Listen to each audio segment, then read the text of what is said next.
Yo, cool kid, what's going on? What's the haps? How's it been? How's your mom? How's your grandma? How's your uncle? How's your cousin? I hope they're all doing well. We've been on hiatus for about 2.5, 3 weeks, and you know what? I'm happy as hell that we're back and at it. So here's the deal: waiting on some big announcements coming around the block. But for now, this week's episode is gonna be fantastic because I'm joined with the one and only Pat Dwyer. When I met Pat, he was in a sketch group called Kerpatty. He was doing comedy, sports, improv, and now he's a motivational speaker, and he goes to businesses and schools, and he motivates them through his speaking. Let's get into it. New episode of High and Low starts in 3, 2, 1. That's a good one.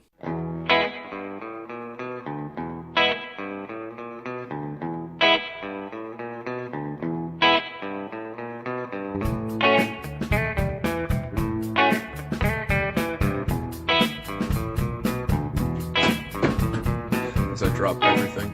I was gonna, would you kill somebody?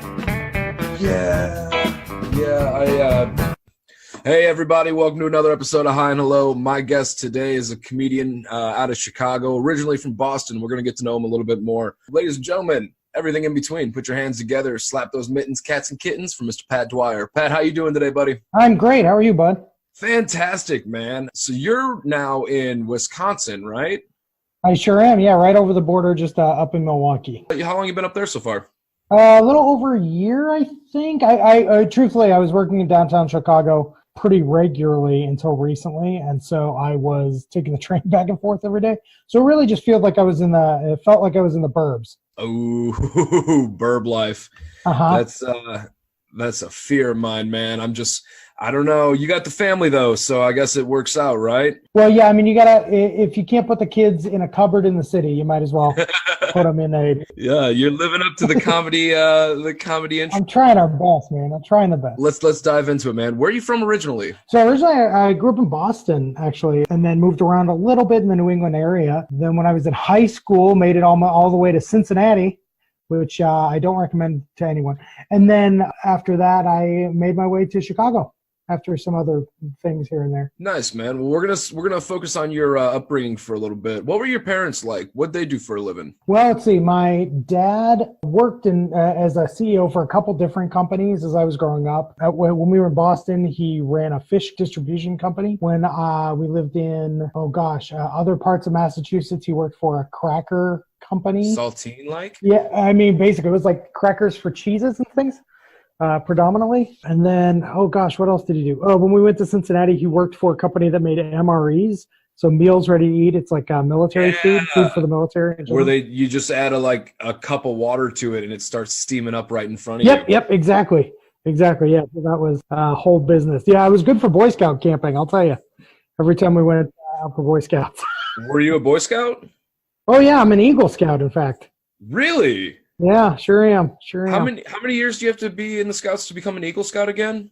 Well, no, I don't think it's like a year thing. It's like an accomplishment thing. So as you get more badges and patches and certifications and things like that, you move up.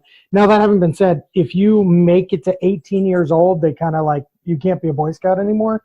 You're like too old to be a Boy Scout. And I think I became Eagle Scout within 2 days of my 18th birthday. Pat, if you do not put that on your biography as the title, too old to be a Boy Scout, Pat Dwyer story, that's a 30 by 30 of comedy, man. Yeah, you're not wrong. You are not wrong. That's awesome. So when you were coming up, were you a good student? I mean, you were a Boy Scout, so were you ethical? Well, ethics and good students seem to be two different things. Because I was not I wasn't.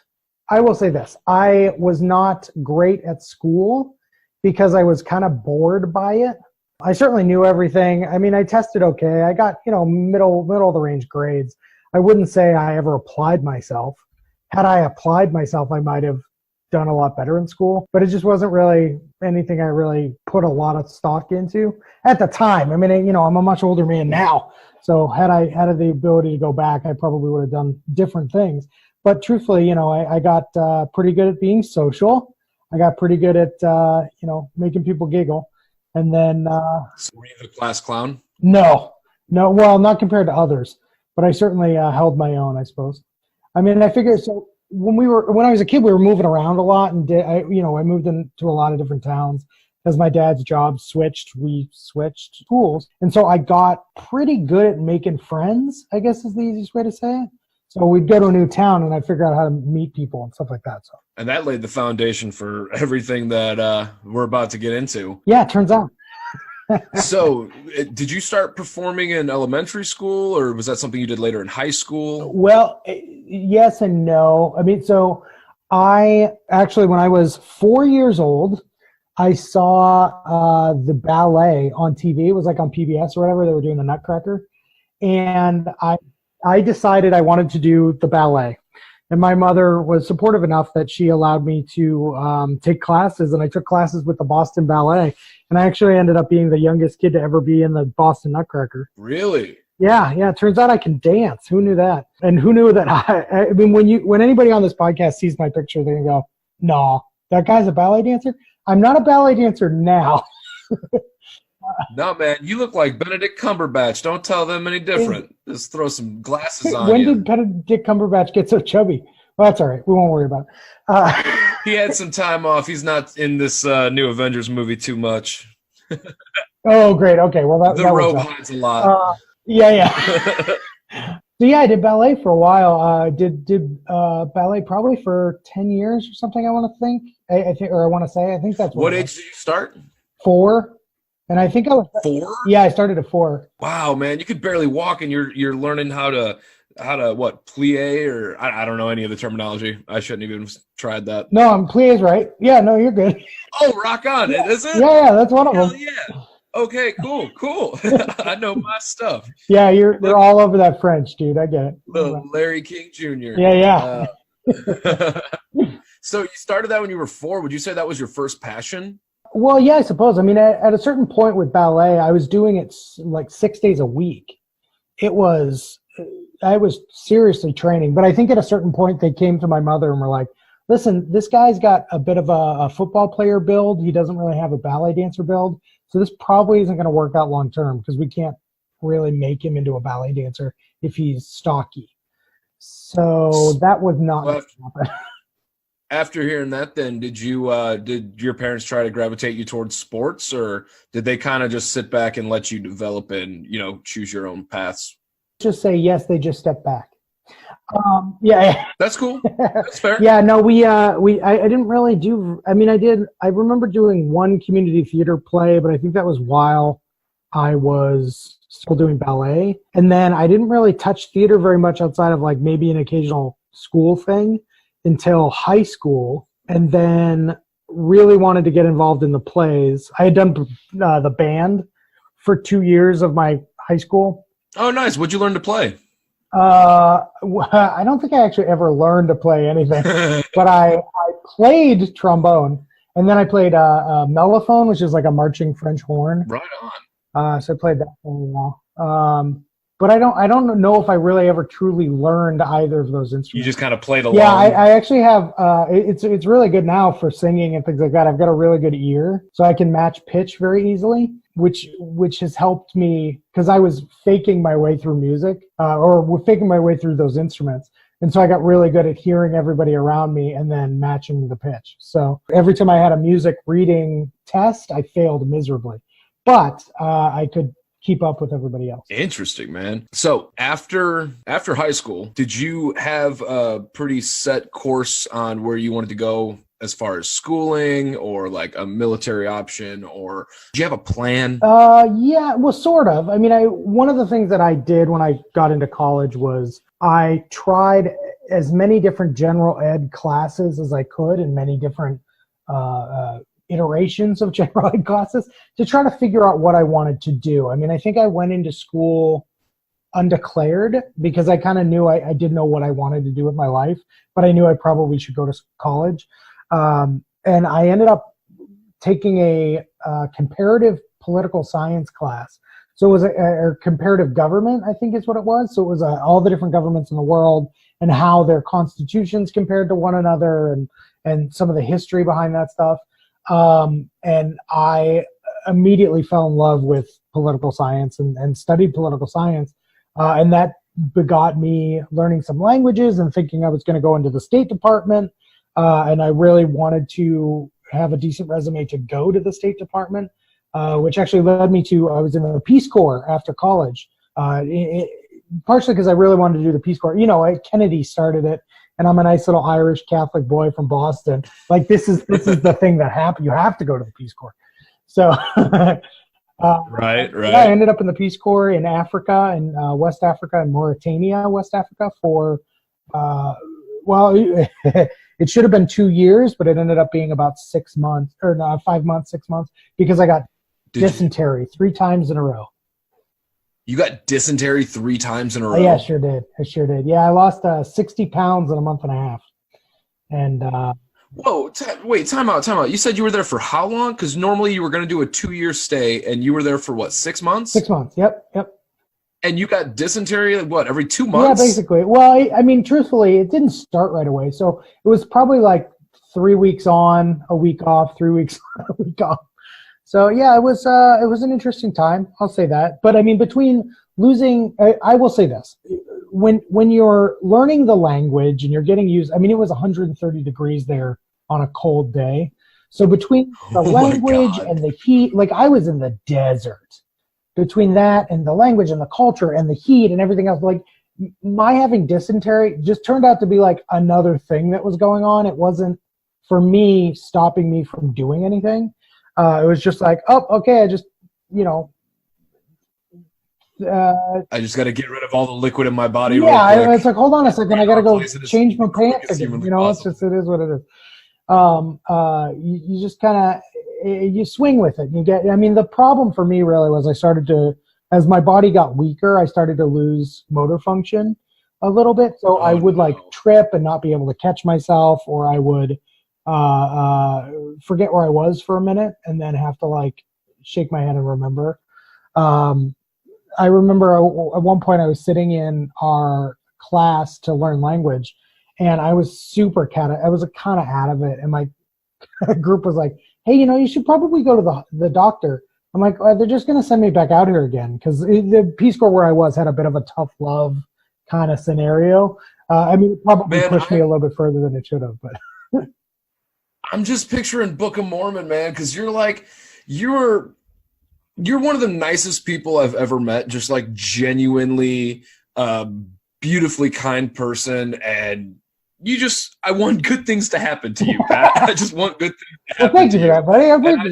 Pat, I'm just saying you're everything that's joyous in this world as a person when I see you on stage. Well, thank you, man. So when you have to be, you are just the most fantastic person. And now I'm just picturing you alone with dysentery in a desert somewhere. Where'd you say again? Mauritania. Mauritania? Yeah. That's over there by Mali. Yes, it sure is. Look at you, man. Heck yeah. Yeah, geology, right? Yeah, totally geology. Thanks, man. Yeah, I think, honestly, it translated to me on stage, right? Because I was in the Peace Corps, getting sick, and finally in the infirmary, and I was, even after I kind of I was catatonic for 24 hours, basically, and then I started drinking water. It wasn't that I couldn't move. It was just nothing about me was motivated to move in any way, shape, or form. And I remember watching a fly land on me within eye shot, just being like, yep, there he is. I think I could wait him out. Let's see what happens. Holy crap. That's where I was, from a health perspective. I was just I don't even care anymore. Who cares? But What were the requirements for you to go to the Peace Corps? Is it just sign up? No, there's a ton of requirements for the Peace Corps. There's essays, there's interviews, there's recommendations, there's more interviews. There's a whole health. You have to do an entire health form with your doctor to make sure that you are in a place that you could even think about going in the Peace Corps. So I worked real hard to get in the Peace Corps. I did what I could to put forth the single best application I could put forth. And ultimately, my experience in the Peace Corps was, much closer to a 1950s experience, where it was just, hey, sign up and let's go, versus some of the people I've talked to who have come back from the Peace Corps are like, oh yeah, man, our DVD player broke for a week, and that was too bad. It's like, wait, what? So it was my country, was the country that I was stationed in had some problem. I think like 2 years before this was back, like we were in the Iraq War at the time, and it was seen by the people of that country as a religious war because it's a 100% Muslim country. And so back then it was considered a religious war, even though I don't believe that's what that war was about in any way, shape, or form. I mean, today's political climate is slightly different. I'll say that. But at the time, I don't believe why we were in that war specifically. So, anyways, there was problems with the people kind of treating the Peace Corps volunteers poorly. There was a couple stones thrown. I'll say that. There were some more ruckus crimes that happened against the Peace Corps volunteers because they were considered an extension of the United States. So my Peace Corps group, they kind of like handpicked to go into that country and revitalize Peace Corps in that country. So they chose each and every one of us to go, which is reflective of usually the Peace Corps. From what I've been told, the Peace Corps, when a new group goes to a new country, there's about 10 to 15% of people end up like not realizing that it's not really for them, or they get sick, or they just can't make it. So if there's 50 people, 5 or 6 will leave. And for my they just drop out. For my group it was a lot less than that, statistically speaking. So because like the people who they chose to go knew they wanted to go and knew they wanted to be there. And I think that's true for me. I mean, I ultimately got sent home because of my illness, and it was just kind of a selection to like, well, do you want to stay here and maybe die, or do you want to go home for a little while? So I think I'll go home for a little while. And I was going to sign up for the Peace Corps again and go somewhere cooler, not cooler like, hey man, cool, but cooler like temperature wise. I was looking at trying to go back into somewhere in Eastern Europe or something along those lines. Like not Eastern Europe. Eastern Europe, not Western Europe. That wouldn't make any sense. When man, you're so lucky though, because that area, malaria is just terrible. Oh yeah. So did they give you, I know you got dysentery, but like you didn't have any issues with like malaria or anything, right? Dude, we were on so many malaria drugs. Like those bugs didn't want anything to do with us. I had a friend who works for The Onion for a while, doing their videography, and she ended up getting the opportunity to go over to Africa to do a whole segment on some local tribes that they were trying to promote, and turns out she ended up getting it pretty bad. No. And yep. So she had to go through all of the treatments and whatnot. She's fine now. Oh. Yeah. Sure. Yeah, I mean, they have us on like these crazy drugs that you get really lucid dreams with. So, but they're like, you like get a bad dream or you get a good dream, whatever it is, but you can't wake up. That's whatever drug they gave us or had us on. We would often compare our malaria drug dreams because they had a little bit of that Freddy Krueger NyQuil. Yeah, might as well be. That's crazy. So did you have any like profound moments though while you were there? Like something happened to you or something was like said to you that just kind of changed your course, or was it all pretty much just got there and then, ended up getting sick and just headed home? Yeah, fair enough. I think every single day in some capacity was a profound moment. For instance, I was in the country for 6 months, and they were speaking Arabic, or a version of Arabic called Hassaniya, in the area that I was in. And I think one of the more profound moments is, you're living in it, you're learning in it, you're trying to figure out this language anyways. Right. And I was in the marketplace, and I not only could understand everything that was happening around me, but I also realized that I was speaking in the language without realizing I was doing it. And kind of, talking to people in the different shops, and realized that I wasn't struggling through the language and that was after just the 6 months. I was like, oh wow, this whole immersion thing really works out. But I mean, so there's like that kind of profound, like I will say, when I was in the infirmary, one of my buddies, the decision that I was going to go home kind of came through. And I was talking, and one of my friends said, Pat, everybody in the infirmary that comes in or leaves, like we've got people were coming in to visit for the day because you're making them laugh. Making people laugh is kind of what I did. That's how I process the world. And I was making everybody giggle. And one of my friends said, that's their escape from all the craziness that they're going through, is they come here to laugh for a little while and then they go back.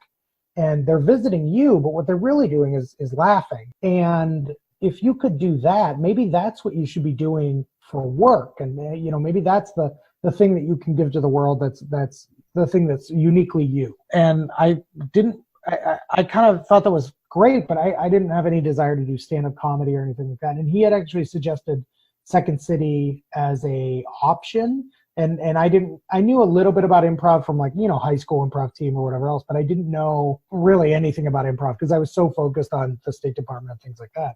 And then, after I left the Peace Corps, I decided I would just go try to go to Chicago for a little while and see what that, because I could always go back to the Peace Corps if I wanted to and all those things. And there was kind of an open invitation for me with the Peace Corps to reapply or, get back in, whatever, and go to a different country because everybody there liked me. It just, physically I couldn't do it. What'd your friends and family think at the time? You were in Ohio, you head over to Mauritania, and then you get back after 6 months, and I'm sure you found a way to let them know, you were having some issues medically and you're coming home. So now you get home. How long until you're like, all right, I'm on my feet again, I'm heading to Chicago? I think it took about a month. I remember sitting in my parents' house. It took about a month to feel better and to start. I didn't realize how far I had gone until I was in my parents' house, just thinking of something as simple as watching TV in the living room. I realized that I'm understanding more than I was the day before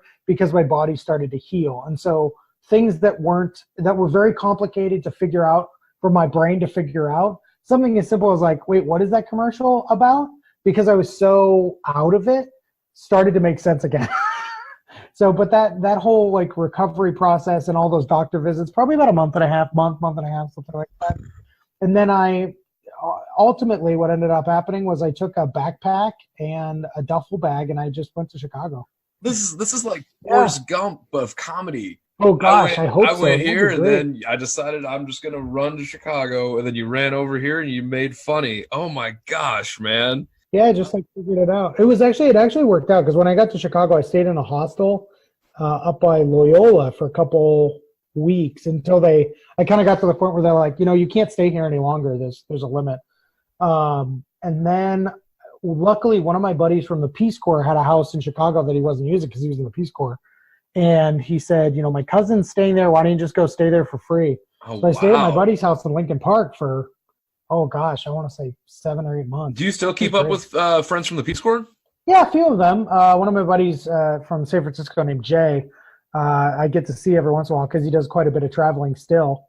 And I'll get to see him when he comes in. And through that, through social media, I see a lot of them, but I haven't seen a lot of them in person in a long time. The buddy who actually inspired me, his name was Carl. And last time I knew, he's in the State Department. He's working for the State Department, but I think he was in Haiti last time I knew of what he was doing.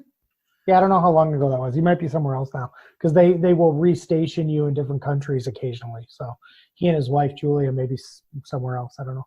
Have you ever gotten to perform in front of any of your friends from the Peace Corps? Later on in life? No? Lucky for them. No, I don't think so. I mean, unless they were in the crowd and I just never knew it. But no, I don't believe I've ever gotten to do that. I mean, it's funny. A lot of them came back to the States and saw what I was doing, after their service had ended, and they would say oh, this totally makes sense. This is great. You're doing all the right things. I'm like, oh, well, that's good support. That's nice to know. They think that's a good thing. Has there ever been anyone in the crowd who's made you more nervous than a regular audience member? Yes. Well, I mean, the biggest is probably my parents. Oh, of course. If they are there, I can't function. It's really bad. So I used to tour the country with a group called Mission Improbable, and I toured for a couple of years with Mission Improbable. And my parents, whenever we come near the house, would just go, oh, yeah, we saw your schedule. We're going to go see your show. And they would, at first they would sit in the front, and I had to be like, you got to not sit in the front. I don't want, if I know you're there, it's a problem. But every time they'd come, I would tank so hard. And I'd be so in my head, and I couldn't ever figure out doing the improv stuff. Like, it just, nothing worked. Were they front row sitters? They were, well, until I told them to sit in the back. But then I would still know that they would be there. Like, they'd tell me. So eventually I was just like, could you just, if you're going to come, don't tell me. Just, you can see the schedule. Just show up a place. Don't tell me I'll see you after the show. It's just going to make me nervous. I can't, you think I'm terrible at improv. You've let me know that, but just come to a show. I'm decent at this. So, eventually there was a show, I think they were in Cincinnati at the time. So there was a show somewhere near Indianapolis, and they came to the show, and I killed, absolutely did great. And afterwards, I remember my mother being like, wow, you're really good at this. Like, yeah, I know that. That's the thing. So, and then finally they got to see a show where I didn't know they were there, and I was decent. So that was nice. How many years have you been doing comedy? Well, let's see. I left the Peace Corps in 2003. So until now. Yeah, like 15 years or so. Yeah, 15 about. Yeah, I did classes when I first got to Chicago. I did, the normal classes, Second City, IO, things like that. And then pretty much right after I finished IO classes, the IO theater, I got hired to do Mission Improbable. I toured doing colleges and universities for a little over 2 years, I think, is how long it was. How long into comedy was it before you actually got on the touring schedule? Was that like 2 years? Kirkpaty, the group you're in. Yeah. Who's your partner in that again? Aaron Pallison. He's my sketch partner. Yeah, because Kirkpaty is sketch comedy. Do you have a preference between sketch and improv? No, I mean, I don't think one can live without the other, truthfully. Because like if you're doing improv, you're kind of writing the whole time that you're doing improv, because you have to have you're telling the story as it's happening. And then with sketch comedy, I think the best kind of sketch comedy has some fluidity to it in regards to the performance, to read the audience and know what they need and know what they want, so that you can really blow it up and make it really cool. So yeah, I don't think one can actually live without the other. But I mean, in regards to, yeah, and I think in that I don't really have a preference. I like all of them. I get you. Yeah, I was just curious about that because I know you have your sketch group and then you also did the improv circuit. I just wasn't sure if you had a personal preference between the two. So when did you guys form Kirkpaty? Kirkpaty was 2007. I was working, I had volunteered for the Chicago Sketch Fest a couple times up to that. I think I started that in 2005, maybe in the off season or like in between, because it was the Sketch Fest was around Christmas time. And so I was working at, I remember what happened. I was working at Second City doing lights for Second City, doing stage managing for Second City in one of their student theaters pretty regularly. It was almost like a full-time job at that point. Was that like a trade-off for classes or like stage time? Yeah, well, it was originally going to be an internship, but then I started doing so much that they just paid me, and then I could just use that money I could have applied that money to doing classes, but I was, got the employee discount. We'll call it that. So I didn't end up spending nearly as much for classes as I would have. But I got to take classes at Second City, and I got to be a stage manager. But because of that, I learned, and because it was the training center, all of the teachers that were doing shows with their classes were up in the booth with me. And I honestly, I think I learned more about improv being in the booth with some of these veterans than I ever would have had I just continued to perform. Hearing how they spoke about what they spoke about was just like, oh, I see. That's what improv is. It's like a master class, just sitting in that booth, like listening to complain about why things stink. Oh man, I totally bit myself in the foot one time pretty bad. I took a course by Dave Keckner. They were Laugh Factory, I think it was that. And he was doing like an improv class. Cool. This was like 2 to 3 weeks after I got to Chicago. And I was like, let me sign up. I'll do this. Well, I really didn't understand that when they were asking for experienced improvisers, they didn't just mean people who've seen a couple episodes of Who's Line and think they're funny. I go to this workshop and he just ripped into about 4 of us who probably hadn't been doing we were still wet behind the ears, let's just say that. I will say this, Dave Keckner. So I have had only amazing experiences with Dave Keckner. I'm not bad enough. I just want to put that out there. No, he was fantastic, and he gave us everything we needed to like hear in the moment. he treated us like adults. Oh, We yeah, were, absolutely.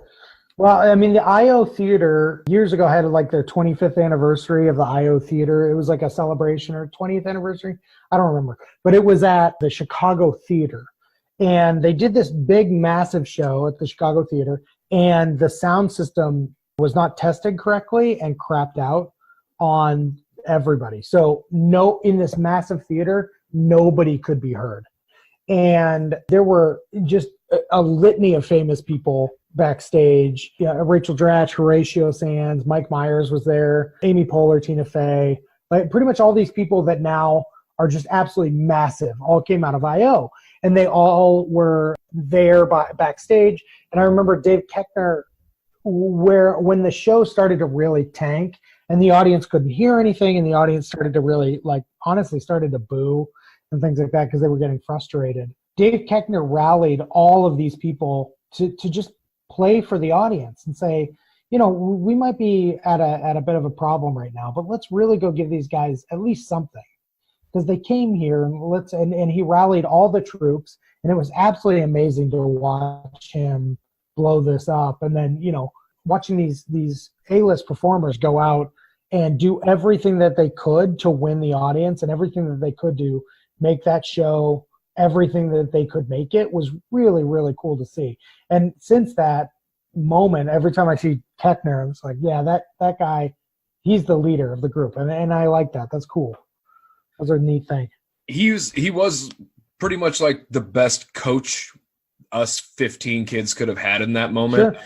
To see, who would continue on down the path and who would take what you learned from Dave and go on. He was nice as hell at the end. There's legends who also had to put in all the time and the dedication and whatnot and get all the training and get your time on stage and really, work out what's funny in life and where's the truth at and is it relatable and all these things that are rushing through your head in a moment's notice and you don't even know what your topic is, Yeah, absolutely. I mean, I think it's as close to vaudeville as like the vaudeville days that really seasoned performers. I think going from improv to film, comedy, and things like that, that's as close as you're going to get to what is learning how to work an audience in that way. You have to be so on point and so creative. I mean, gosh, having that backstage experience at that IO show and watching how those performers worked. And I mean, I was the assistant stage manager for that. So I was right backstage and watching them from the wings do their show.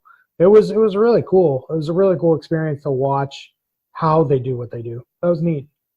How long into your comedy career was it until you started teaching? Oh, wow. We did some teaching when I was in Mission Improbable. Some of the universities or colleges would have us out to do that.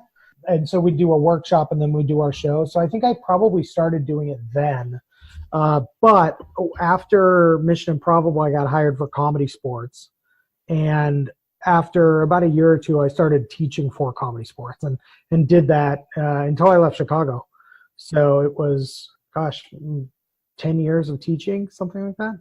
Do you have a preference of performing long form over short form? No, they're very different animals. So I think that short form, I think that long form is about the play. It's about the art. It's about telling a story in a long way so that people really can take something with them. And then subsequently, you also are moving a little bit quicker and being your emotions are heightened. So you end up being a little bit funnier because of that. And so it is certainly funny. Short form and like the game style improv is much more about getting to the joke and making people laugh and having that raucous party kind of atmosphere to it a little bit more. And there's a bit of a stigma in Chicago about long form versus short form, and I not unlike sketch, I don't think you can do one well without the other. You need both skills to be able to do either well, because there's absolutely a long form element to a short form show, because if you can do that, it's much richer and much grander. But if you can tell a longer story inside of all of these little short stories, it's always going to be way cooler. So they really can't live without each other. I know this is not the easiest answers for anything, and I'm sorry about that. No, man, it's fine. It's fine. I'm just picking your brain more than anything on the subjects. So when you are teaching these students in the sketch and the improv and the comedy Yeah. world who are trying to go forth and possibly make a career out of making funny pretty much and keeping comedy alive and getting paid for it, how does that reflect when you go to teach students who are corporate business people who are just there for a seminar, or you're coming to their job to help them out? Yeah, totally. Because I mean, as we're getting to, yeah, I do that now, right? That's my job. I do professional speaking and corporate workshops and things like that to corporate America. And I think that the difference is the end game, right? Like these people, like the students in Chicago would all like to be famous. Who isn't going to be famous? No, genuinely nobody knows. With corporate audiences, I think it's more a matter of helping them function and do their jobs as well as they possibly can. And doing that through communication, doing that through listening skills, and doing that through teamwork, and helping them get to a point where they function better together, and the importance of functioning together, or the importance of taking from each other's greatest strengths certainly helps. I mean, that's not different than an improv team, but the end game isn't the same, right? Because you don't need to be famous. You just need to be as awesome as your job is humanly possible. And you've been doing this motivational speaking and working with corporations for how long now? Oh gosh, a few years.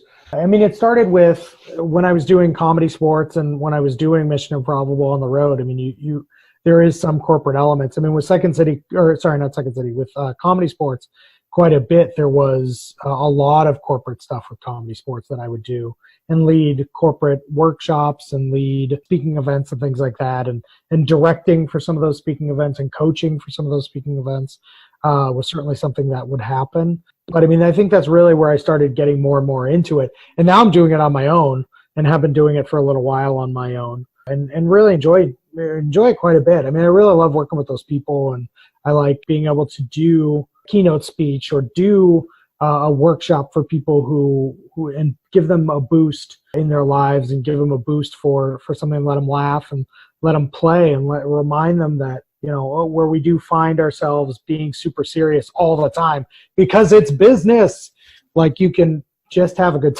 time sometimes. And there is a great importance to just a little bit of levity in our lives. I actually had somebody recently write me and say, you know, your message was good and fun, and we really, really enjoyed it. It's also helped me with my wife. Really? Like, what? Yeah. He was like, it was nice to learn the communication skills that you were talking about, and also just kind of frame life a little bit differently. And it's helped me outside of the office too. And that's been really cool. I'm like, oh, okay, great. Glad I could help. That's amazing, man. Growing up is weird. You know what? We always try to keep our tie as nice and neat as possible and make sure our shoes are shined and we're a positive being out in the world. But sometimes it's fun just to let it all loose and play in the mud, you know? Yeah. Sometimes it's just to throw a big old wad of mashed potatoes across the room and start a food fight. And truthfully, it's super cathartic. And from statistically speaking, if you laugh, your brain functions so much better. And from a work perspective, productivity jumps like crazy with just something as simple as just giggling a little bit, just having fun, just making your day not monotonous every single day, or not regimented every single day, and throwing a moment of a spark of creativity in there really, really helps from a productivity standpoint. So it's been neat to try to help that realization come to different organizations. Now you have this business skill that you can just go out and help a group of businessmen or women or everything in between, or you can help these students from any part of the country. Yeah. Where has comedy taken you? Where's like the biggest stage that you've gotten to play? Every student really starts off with one person in the audience, and that's their teacher, who's trying to help them, inform them, and get them on the right path to where they want to go. So where have you gone? So, I mean, with Mission Improbable, I think the largest show that I did with Mission Improbable was probably in the Upper Peninsula at Michigan Tech. and there I think it was a 1,500-person theater. I Oh, think. wow. So that's a very special amount of people. I mean, at a certain point, I think my sweet spot for the larger shows that I had done was about 500. Because at 500, there's always somebody in the back that thinks you are absolutely hysterical and makes everybody laugh around them, which kind of infects everybody else. But it's not too big that you can't really control as a performer, and it can't get away from you as a performer. You know, in regards to people who are coming to see you but don't know anything about your show. I mean, I think it gets a little bit easier with stand-up and like those stadium, so like, you know, Kevin Hart at a stadium. Like, people are there to watch him perform, and they know kind of what they're getting, versus an improv Right. show where they're like, well, I don't know what this is going to be, but hey, it's the Upper Peninsula, and I don't know if we have that much else to do. Let's go to an improv show. It's just a lot to like feel like you can connect with the audience in that way. Like, I'll just connect with 500 of you. The rest of you are out. You know, I can't help you. No, that never happened. But like, I mean, I did that. To the left. I performed at Lollapalooza doing improv a couple years. That was pretty How fun. was that? Was that just like a midday set or? Yeah. They set up Oh. what they called the comedy stage, I think or it had some other name, but it was basically a comedy stage. And Second City did shows, and Mission Improbable did shows, and we drew. I mean, gosh, it was probably about 500 or 600 people for that too. That was fun. It was a fun time. It was really nice to be backstage and get backstage artist passes. That was pretty sweet. There's such a tight community in the Chicago comedy scene. You probably made lifelong friends by the dozen. Yeah, I mean, I sure have. I mean, there's, you know, everybody. It's a very large community and it's a very small community, all at the same time. I mean, it is a bit incestuous in that way. But you know, I also my roommates are, you know, some of my better friends. One of my roommates, his name's Josh. At the time we lived together, we absolutely despised each other, hated each other, because we just were actively bad roommates. But he stood in my wedding. Like, he's one of my best friends. But, you know, he and I also met through improv. I mean, heck, I met my wife doing comedy. I was gonna say, did you meet your wife through comedy? I did, yeah. My wife was taking classes at Comedy Sports in Chicago, and we met just through, you know, that theater and being around each other. Yeah, that was however many years ago.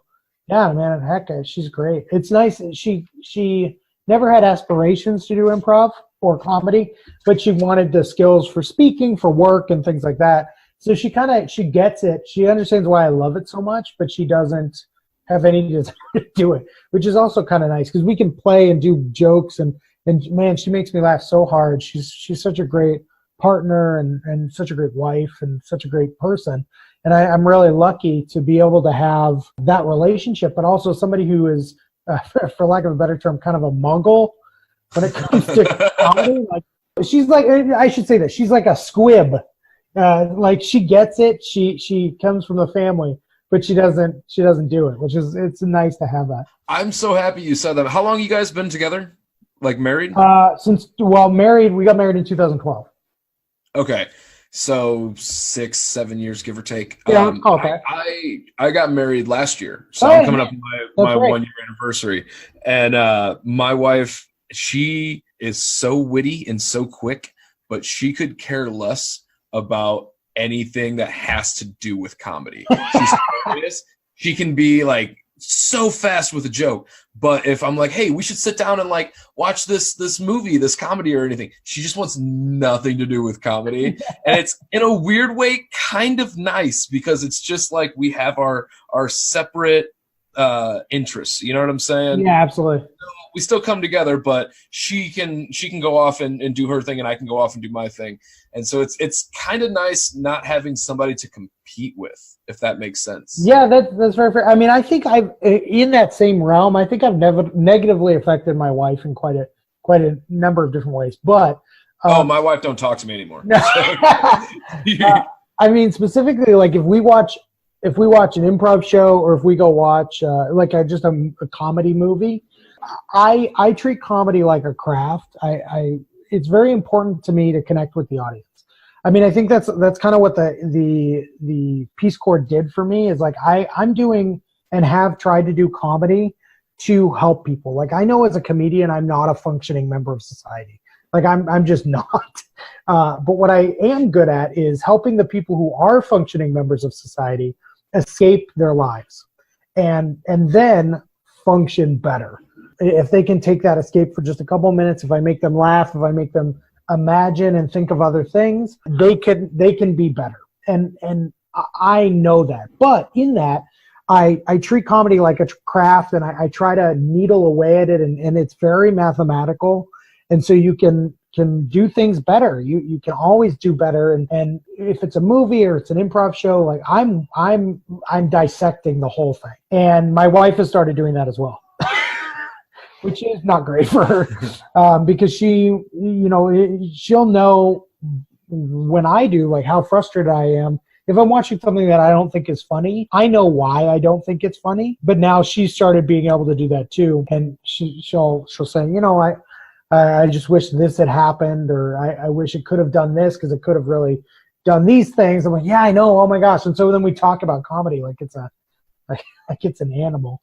It's great. It's awesome. I do feel bad that I've done that though. I mean, that's about as like sweet as corruption could be, though. I guess. I mean, yeah. Well, that's tooth decayingly adorable. Yeah. How many kids you got again? I have 2 kids. I have a 4-year-old and a 2-year-old. Yeah, it's a kind of like a double-edged sword age. They are awesome. They're lovely. They are trying to work through their emotions and work through how the world works. So as a parent, it's difficult, but it's wonderful to see them like discover things every day. Are your kids funny? Yeah. Do you find Yeah, it's really bad. I almost get in trouble for my kids being goofy. Oh yeah? Is that starting to reflect in the 4-year-old? Not as bad in the 4-year-old. My 2-year-old will just mug. He straight mugs at you all the time. You're like, what are you doing, man? He's super funny, and he knows that he's funny, which is also a problem. But he makes us laugh sometimes harder than I can possibly imagine, and he knows he's doing it on purpose, which is the weirdest thing. I wouldn't have thought a 2-year-old at that age would know, be in control of that or know what he was doing, but he knows. Like, we'll be at the dinner table and he'll do like a slow fade take at you with his eyes wide open, as if he's exacerbated about something. You're like, what are you doing, you doof? It's almost like at the dinner table, because my family, we take a lot of pride in having dinner together. It's an important thing, especially with my travels for work and things like that. When we do have an opportunity to have dinner together, it's really nice. And we all sit together. And my son, it's almost as if my 2-year-old's goal is to make my 4-year-old daughter's milk come out of her nose as often as he can. And he's good at it too. It's really crazy. He's really good at it. I know this whole show is questions, but we don't believe in lightning rounds. We just let the thunder roll. So, oh yeah, it's like Garth Brooks. Yeah, it's like a Garth Brooks song. It's like a Garth Brooks song. That's how it's described on iTunes. Yeah, as it should be. And then all of our fans are super disappointed. This has nothing to do with Studio G. Right. What is this? I don't know. I mean, Garth Brooks fans aren't like that. Was the BQ them shooting guns like a Looney Tunes? Yeah, Six Guns. That's my version of Six Guns. That's why I stopped myself so quickly. I'm like, that's not fair. Man, that's not a nice thing to say. You're like an archangel of comedy. I can't even right now, and I was able to from the BQ. Like that's amazing. Yeah, I'm like a walking man cartoon. Like it's really what it comes down to. So, what was the worst job you've ever had? Worst job I ever had. They're never going to hear it. Come on. I don't even know what my worst job. I mean, I served tables for a long time. Oh, you were in the service? You were in the service? Yeah, I mean, any number of serving jobs on certain days are certainly the worst job you've ever had. I honestly think everybody should serve tables at least once. Like, or be in the service industry in some capacity. I agree wholeheartedly. Yeah, there's a lot going on there. I mean, there was some ups and downs. I mean, I think I only got fired once from one job, but for the most part, yeah, I served tables on and off for 16 years, something like that, 17 years. That seems like a pretty good fit though, because you're studying comedy and you're trying to get up in front of crowds of complete strangers. So what better way to to work on your chops than in the moment, you know. Were you a goofball there? Were you just trying to make everyone you could laugh and have a good time? Or were you pretty straightforward at work? I will say I worked at the Hard Rock Cafe in downtown Chicago for a long time. That was kind of one of my on and off jobs for a real long time. Gosh, I almost worked there longer than as a serving job. I worked there for 7 or 8 years, I think, on and off when I wasn't touring or doing other things. And they kept having me back and things like that. But the shtick with Hard Rock Cafe is everybody's a little bit rock and roll. Yeah, I was gonna say, what'd they do for you? Did you just have like a leather jacket? Did you get an earring? Oh gosh, no, I wish. Although I did work with a guy. I worked with a guy who was basically like an '80s hair rocker, but he was 20. You're like, no, what are you doing? And it turns out he just really loved drugs, and he did tons and tons of drugs. But yeah, he was, but he looked exactly like anybody from Motley Crue, which was crazy. I was kind of the comedy guy. I will like make people laugh and do crazy things and say silly things to people to get them to like, isn't this a fun experience? I'm treating you weird. So, it's like, isn't like a normal serving restaurant. Oh my gosh. But yeah, I was always like, I could get away with a lot more stuff because I was rock and roll by being funny. You know what I mean? Man, hardcore waiter by day, and then you'd go make funny at night. Yeah, that's it. I think that's my business card. Man, we're just writing your 30 by 30. We just gosh, let's do it. It'd be cool if Comedy Central or even Netflix did some kind of comedy 30 by 30. That'd be neat. Yeah, they've got some weird. I mean, I'm sure that somebody's done something like that. Like there's like those SNL documentaries and things like that. Sort of like that. Do you get time around family life and setting up these corporate events and your comedy when you do? Do you binge shows? Do you watch streaming services, or are you a cable man? No, I mean, my wife and I go, when I'm at home, we'll sit and watch TV sometimes together. And we just finished Kim's Convenience, which is out of Canada. It's on Netflix. It's called Kim's Convenience. It was very sweet. It was very cute. It was pretty funny at times too, which I really enjoyed. Yeah, it's about a Korean guy who emigrates to Toronto, I think is where it is. Yeah, emigrates to Toronto and owns a convenience store. And it's his family and his kids who are pretty Canadian. Or like, that sounds weird. I mean, like, they're like, immigrant kids. So they're Canadians. They're not really Koreans anymore, but they, have that background and that understanding because of their parents. It's a cool show. I liked it a lot. I was surprised. I mean, it's like, what's the other big Canadian show right now? Schitt's Creek. That show's great. I just heard they're going into their final season, though. I'm kind of upset. Eugene Levy and his son are fantastic on that show. Yeah, they sure are. Yeah, Dan Levy, he's so good. He's so good in that show. I think he's also one of the main writers for that show, if he's not the writer for that show. Even Letterkenny, I don't know if you've caught that yet, but it's freaking hilarious. It's kind of like a mature Trailer Park Boys. If that makes really? Sense. Yeah, you should. It's like Canadian dry humor, I think, but still at the same time, like coming up, we just didn't have the option to, check out what people are watching in Morocco or what's going on in France. The internet's opened it all up. When I was a kid, the first introduction to comedy I had was a show called All That, the sketch comedy. Oh yeah. It was, perfect age range, and my parents were a little hesitant on letting me watch like Who's Line, just because, they weren't always as clean as it could be. What about you coming up? What comedy shows were you into? Well, I mean, if we were going to talk about Canada, I mean, the Kids in the Hall was always one of the big ones for me. I loved the Kids in the Hall when I was growing up. It was actually nice. I did a show in Toronto with Kirpati a few years ago, and we got to perform with some of the Kids in the Hall guys and got to meet them, and I was beside myself. How are you around celebrities that you see as a celebrity? I'm pretty good because I figure I treat them the way I would want to be treated, because truthfully, it's just a job. Like if they're bad people, that's on them. But I mean, if they're nice people, it's just their job. I mean, I don't know, you feel like celebrities, but I don't know anything about these people. It's just like a random person you've met.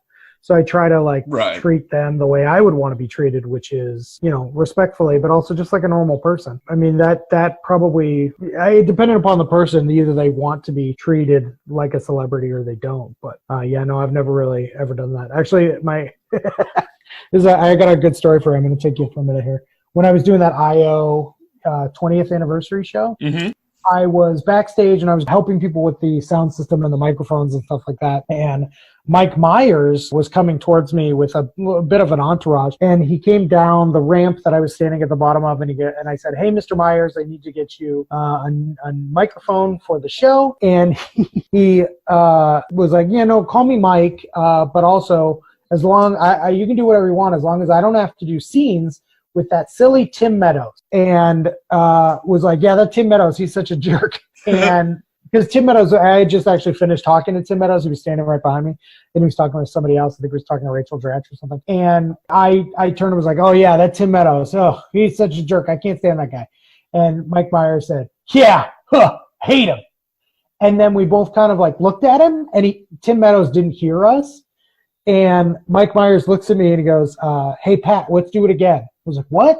He goes, "Let's do the whole thing again." And he walked back up the ramp and then came down and repeated the bit verbatim. Whoa. And I was like, that was fun, and that's dumb, and that's a silly thing to do. That's awesome. But then when we were done, Tim Meadows, we did it way louder the second time, and Tim Meadows thought it was super funny. But, because I guess Tim Meadows... He went back down the ramp. Yeah, I mean, if he'd have, like, fallen coming down, it was, like, superb. But, yeah, I guess Tim Meadows and Mike Myers are pretty good friends from back in SNL, so... That's just how it goes, though, in this comedy world. Everyone just kind of shuffles around working together and collaborating. And, you might be with this group for a while. Now you're going to come over and try this show on a Thursday night. And now you got something going on Wednesday. And before you know it, you can really pack out a schedule. How often at its peak were you doing comedy? Were you doing it every night at one point? Or yeah, I mean, probably even multiple shows a night. When I was at Comedy Sports especially, I was doing probably, probably 7 to 10 shows a week, probably at Comedy Sports, between shows during the week and then the weekend shows. Collectively as a group, have you guys ever lost control of a show? Yeah. I mean, I for bits and pieces. Those drinking crowds. Well, yeah. I mean, I was kind of blessed to have an experience. So when years ago, IO did a jam. They did an open improv jam at midnight on Fridays or Saturdays or something like that. And myself and a guy named Nathan Jansen hosted together for a number of years. Yeah, I know Nathan. And the IO, he's a great dude. Awesome dude. And he's a phenomenal performer. And he and I would host the show together. And it was mostly drunks. And it was that was back when IO was in Wrigleyville, like a block from Wrigley Field. And so there's that kind of drunk that doesn't know anything about improv. And then there's also the improvisers drunks who are trying to out-funny each other with suggestion giving or with harassing the hosts. And so I got very, very good at heckling or taking heckling and playing with heckling and playing against heckling. And so, I mean, it was kind of great, but also bad when I first started doing Comedy Sports, which is a family show. And I was hosting the show, I would be a little bit angrier with the audience than I should be, because that's what I was used to in regards to a hosting environment. That's changed quite a bit over the years. Like, I MC for corporate events now, and it's not who I am anymore. But when I first started doing Comedy Sports and a little kid would give a suggestion, I'd be like, "Come on, be better." Oh, sorry, I can't say that. Because I was used to those old drunk improvisers trying to get me trying to throw me. Interesting. So you're around all of these funny people trying to crack wise for 15 years and then some. Since you always see adults being funny, what's something that kids do that always makes you laugh? I love watching kids emulate adults. It's so great because they're always totally correct in the root of what they're saying or doing. Watching kids try, not the ones that you'll see a commercial where it's a bunch of kids in business suits. Oh my gosh, they're just like adults. I'm talking about play.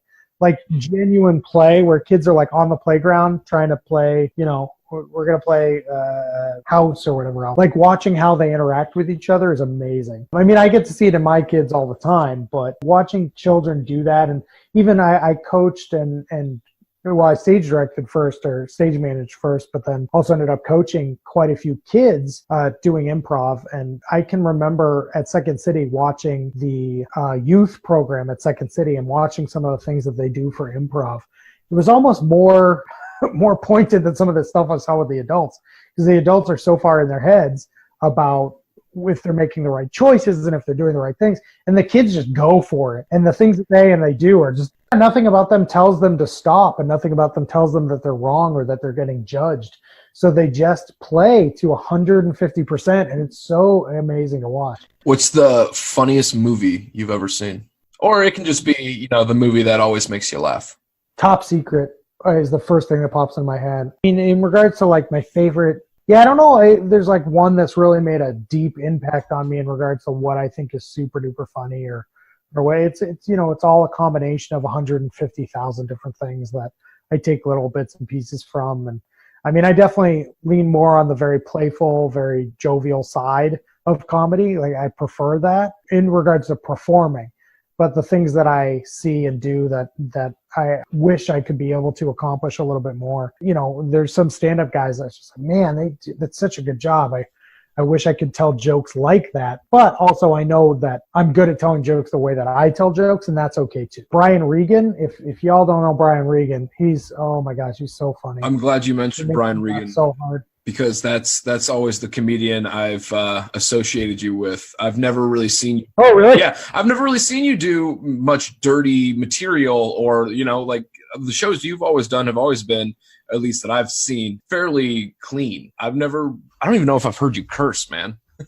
Oh, it happens. Does it? Oh, it's happened. Oh, yeah, it's happened. You haven't seen me on Was that something that you had to learn though, or when you first started out, were you more timid? Were you louder? Did you curse more often? Did you try to use dirty material to get the laugh? There's so many emotions and there's so many words in the English language. I don't think you need to go blue to be funny. I don't really like dirty humor anyways. It's not my cup of tea anyways. I think there's a certain point where you're like, great, we're telling another bathroom joke. Like, who cares? Like, yes, it's funny because it's surprising, but it's not funny for the longevity of a joke. I don't think. You're not going to... The rarity of thinking 7 or 8 times about a joke that you heard about the bathroom every time you're in the bathroom that's not a thing that happens. The jokes that really stick with you and stick with people are ones about, that they apply to their daily lives that aren't usually in the bathroom. So I've never really gotten into that stuff very much. I mean, in regards to the clean comedy, it was more a matter of connecting with more people. If you start swearing or if you start being vulgar, if it's out of character, it doesn't really connect with that audience. So it just wasn't really ever a thing I really cared to do. I mean, I've certainly played characters that are exceptionally vulgar, exceptionally crazy, and foul even, but I don't know. It's not really something that I will do if it wasn't a called for choice. You know what I mean? Like, I don't go out of my way. There's so much in the world. I mean, it's kind of like my dad years ago said, I don't know what we were watching. We were watching some show and it was about actors in Hollywood or something along those lines. And he said that he didn't like it. And I asked him why. And he said that he couldn't really see himself in it because he's like, why do actors always make shows about being actors? Like, I'm a businessman. I don't know anything about that. I was like, yeah, that's fair. I mean, what about like the emotion behind it? He's like, yeah, but I mean, at that point, it's just a show about actors. It's about actors being actors. And I just don't care. And so that always kind of stuck with me in regards to, doing scenes and doing characters that are relatable on a larger level. I'm not saying don't play an actor if you're an actor. I'm just saying there's, what can you do to get to the root of something that is relatable, and then in that, how can you positively affect somebody? I hope you don't mind I'm like pontificating at this point. No, you're fine. Okay. So what's the most useless item in your house? Useless? My children. Like, I just have to take care of them. They don't do very much at all. It's just an extra chore. Yeah, it's just like, great, now what? Now I have to clean up again? No, what's the most useless thing in my house? Oh, boy. Quick, Pat, you're quick. I have one thing going for me. Well, let's see. The most useless thing in my house right now seems to be my furnace because it's broken and I can't figure out how to fix it, and I got to get somebody out here to fix that. But I mean, other than that, there's any number of like kids' toys that I don't know what to do with. Man, that's my biggest fear. We're talking about getting a condo instead of renting. And I just know that I had a buddy who got a brand new condo like 2 or 3 blocks from where I'm at currently. And like right after he got it. He's like, oh, it's going to be such a great deal. And, we're going to be paying maybe $40 more, but it's going to work out in the long run. And then his furnace went out like 3 weeks into having his new place. Yeah. So now I'm such on it. I mean, there's danger there for sure. There is danger. I mean, I really enjoy owning a house. I mean, we got really lucky up in the Milwaukee area because from a cost of living standpoint, Chicago is way higher. So we're doing very well for ourselves in regards to space and I have a yard. That's a useless thing in my house, a yard. It's great. It's phenomenal. I don't know what to do with a yard. I've only ever lived in cities. You know what I mean? Yeah. Like, it's like, I don't know what to do with this. But yeah, I mean, I think everything in our house has a purpose or a memory to it. So if I were to suggest that one thing was useless, because I'm not a pack rat, I can't really, there's not really anything I could choose. I could easily choose something of my wife's that I have no emotional attachment to, but I mean, I like her, so it is useful. It is purposeful. I'm not going to elaborate, but yes, I know what you're talking about. You don't have to go any further, man. No, I don't want to get in trouble. What'd you say? I'm not getting in trouble today. Forget it. Oh, yeah. I'm trying my best not to get you in trouble. So, last question, man, and then yes, sir. Wrap this up. And real quick, thank you so much for your time. I really appreciate it. Oh, thanks for having me, dude. This is big for me. I'm a fan. Pat, I'm a fan of your comedy. I'm a fan of what you make funny. I'm happy that I've gotten to call you friend and gotten to clink a glass with you, but I have to say I am a fan. That means a ton to me. Thank you very much, buddy. You're very welcome, man. And I'm very happy for you and everything that you've accomplished in your time. Because at one point I was just a kid in the middle of nowhere who saw a bunch of comedians, but I saw a bunch of funny people make funny with each other. And I chased after it and I followed it and I smelt the scent in the wind and I ended up in Chicago. And you were told about coming to Chicago as well. So if there's anyone out there listening who is thinking about getting into comedy, thinking about working with Second City or one of the great comedy schools in our community here in Chicago, you got any advice for them? We got one on the free ski. You can just like slide a little note to them. a little knowledge. Yeah, if it's comedy, if you want to be like a fireman, if you want to be the coolest, intake person at the hospital, like whatever it is, like just do it. Life is short. If there's one thing that all of these massive amount of experiences and very various experiences have taught me in my life, it's leap. Just leap. You can always clean stuff up after the fact, but if you don't try and if you let fear control you even trying, you're just gonna wonder. Why wonder? It's not worth it. Just try. See what happens. I mean, if it's something is like, if you're going to just call somebody and ask if you could be a part of something that they're doing, then ask. The worst thing they're going to say is no. And then that, and that's off the list. If they say yes, or if they say maybe, at least there's some hope there. There's a possibility. There's a lot of people you can ask that to as well. Totally. Just because one says no doesn't mean the next. Yeah, and you don't know where people are at when you're asking them their question. I mean, if you keep throwing pennies into a well, eventually one of them wishes is going to come true. That is the best way to end this. Thank you so much, Pat. Absolutely, bud. Thank you. You can find Pat at patdwyerwastaken.com. patdwyerwastaken.com. Yeah, because it was. Nice. It was taken. patdwyer.com was taken. And that's where they go for any kind of booking and to see where you might be performing? Absolutely. Some of the things, the workshops that I'm doing, some of the speeches that I can bring to their organizations. If they just want to chat me and say hi and, become friends, do it, man. You reach out to me. And where can they find information about Kirkpatrick? Do you guys ever get back together and do some shows here and there, or is that on the... We do occasionally. Yeah. I mean, all the Kirkpatrick stuff is kind of migrated to patdwyerwastaken.com. We're working on developing a new website and things like that. But for right now, that's where Kirkpatrick's living, or Facebook.